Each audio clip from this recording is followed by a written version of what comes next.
पिछले टर्न पे हम कार्बधात्विक यौगिकों का बारे में पढ़ रहे हैं। नेक्स्ट है कार्बधात्विक यौगिकों का वर्गीकरण, क्लासिफिकेशन ऑफ ऑर्गेनोमेटेलिक कंपाउंड्स।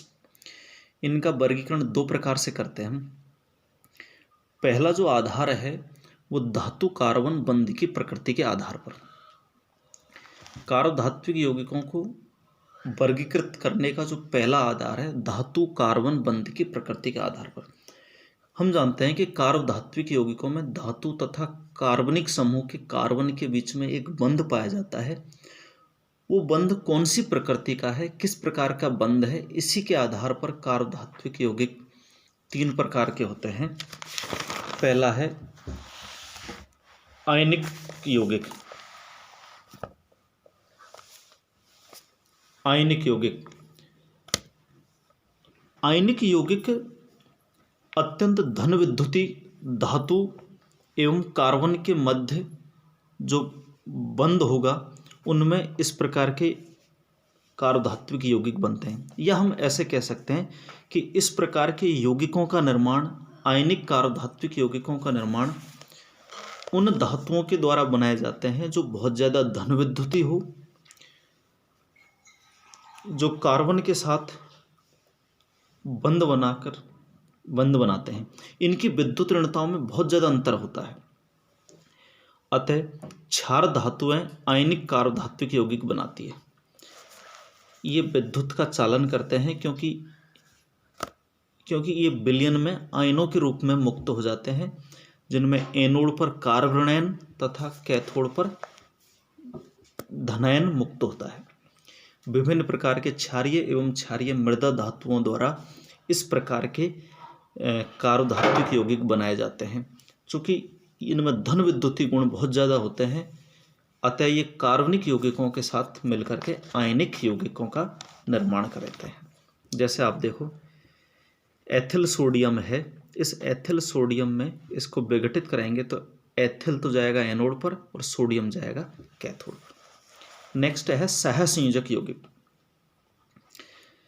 अधातु तथा कम धन विद्युतीय धातु कार्बन के साथ सहसंयोजक कार्बधात्विक यौगिक बनाती है। इनमें धातु कार्बन जो बंध की प्रकृति है वो सहसंयोजक, और सहसंयोजक में भी सिग्मा बंध होता है। तो जो सहसंयोजक कार्बधात्विक यौगिकों का निर्माण है ऐसे धातुओं के द्वारा किया जाएगा जिनमें धन विद्युतीय गुण कम हो या अधातुओं के द्वारा बनाया जाता है।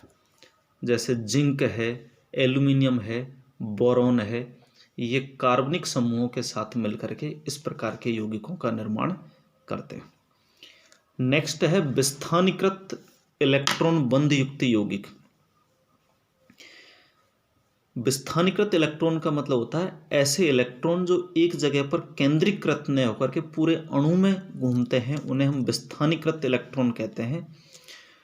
और इस प्रकार के यौगिकों में कार्बनिक समूह के विस्थानीकृत जो पाई इलेक्ट्रॉन है वो धातु परमाणु के रिक्त कक्षकों के मध्य अतिव्यापन से बनते हैं। इस प्रकार के यौगिक संक्रमण धातुओं द्वारा बनाए जाते हैं जिनके पास रिक्त कक्षक होती है और भरे हुए कक्षक भी होते हैं। इन यौगिकों को बंध की प्रकृति एवं संरचना के आधार पर पुनः तीन भागों में बांटा गया है। जो विस्थानीकृत इलेक्ट्रॉन युक्त यौगिक है उनको फिर हमने तीन भागों में बांटा है। नंबर 1 है सेतु बंध एल्किल यौगिक। सेतु जैसा कि इसके नाम से क्लियर है, दो धातुओं के बीच में एक कार्बनिक समूह होगा जो कि सेतु का काम करेगा। तो इस प्रकार के यौगिक बेरिलियम है, एल्यूमिनियम है, लिथियम है आदि के बहुलक एल्किल यौगिक इस श्रेणी में आते हैं।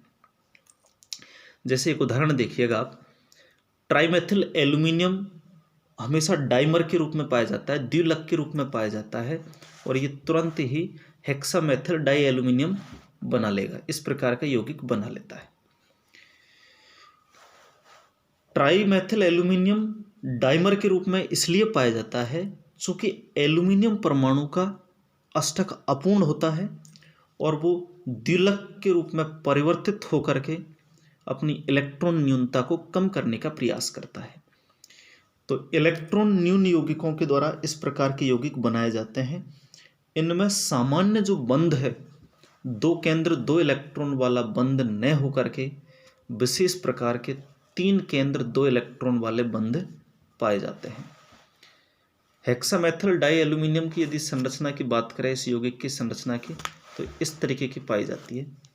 2 एल्यूमिनियम से, प्रत्येक एल्यूमिनियम से 2 तो मैथिल समूह जुड़ गए और 2 मैथिल कार्बनिक समूह हैं, इनके साथ सेतु बंध का निर्माण करते हैं। अतः इन्हें सेतु बंध एल्किल यौगिक भी कहते हैं। नेक्स्ट है सैंडविच यौगिक। इस प्रकार के यौगिक में 2 विस्थानीकृत पाई इलेक्ट्रॉन युक्त एरोमेटिक वलयों के मध्य में एक धातु परमाणु होता है, इसीलिए इनका नाम सैंडविच यौगिक पड़ा है, क्योंकि यहाँ पर जो धातु परमाणु है वो 2 एरोमेटिक वलयों के बीच में पाया जाता है। उन एरोमेटिक वलयों में विस्थानीकृत पाई इलेक्ट्रॉन पाए जाते हैं। अब एरोमेटिक वलयों की भरी हुई कक्षक और धातु परमाणु की रिक्त कक्षक आपस में अतिव्यापन के द्वारा बंध बना लेते हैं। इनमें धातु परमाणु इस प्रकार से व्यवस्थित रहता है कि वलयों का जो प्रत्येक धातु कार्बन बंध है उनकी दूरी समान रहती है, वो बराबर रहती है। जैसे कि उदाहरण के रूप में हम लिया जाए तो फेरोसिन, बिस साइक्लोपेंटाडाइनल आयरन। फेरोसिन इस प्रकार का यौगिक है। आप देखिएगा, इसकी संरचना देखिएगा, ये साइक्लोपेंटाडाइनल की 2 एरोमेटिक वलय है, इन वलयों के बीच में आयरन है। अब ये आयरन इस सिरे पर नहीं जुड़ा हुआ है, ये आयरन दोनों वलयों के बीच में जुड़ा हुआ है, इसलिए यहाँ पर आयरन और प्रत्येक वलय के 5 कार्बन है, इनके बीच की जो दूरी है वो समान होती है। नेक्स्ट है ओलिफिन व एसिटिलीन यौगिक। इस प्रकार के यौगिक भी संक्रमण धातुओं द्वारा बनाए जाते हैं।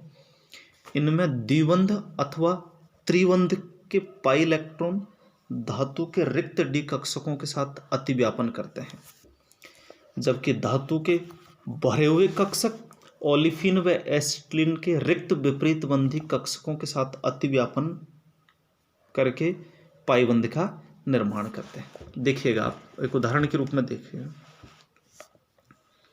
ये ओलिफिन या एसिटिलीन है जिसमें डबल बॉन्ड है, ये डबल बॉन्ड है, ये पाई इलेक्ट्रॉन है। इसकी पाई इलेक्ट्रॉन और धातु परमाणु के रिक्त कक्षक आपस में जब अतिव्यापन होगा तो एक सहसंयोजक बंध का निर्माण हो जाएगा, सिग्मा बंध बन जाएगा। इसके पश्चात ओलिफिन की विपरीत बंधी रिक्त कक्षक या विपरीत बंधी पाई कक्षक कह सकते हैं, धातु परमाणु की भरी हुई डी कक्षक के साथ अतिव्यापन करके पाई बंध का निर्माण कर लेते हैं, जिसे हम पश्च बंधन कहते हैं। तो इस प्रकार के यौगिक भी संक्रमण धातुओं द्वारा बनाए जाते हैं।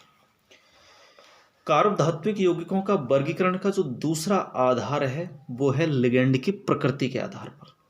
तो लिगेंड की प्रकृति के आधार पर कार्बधात्विक यौगिकों को 2 भागों में बांटा गया है। नंबर 1 है सरल कार्बधात्विक यौगिक।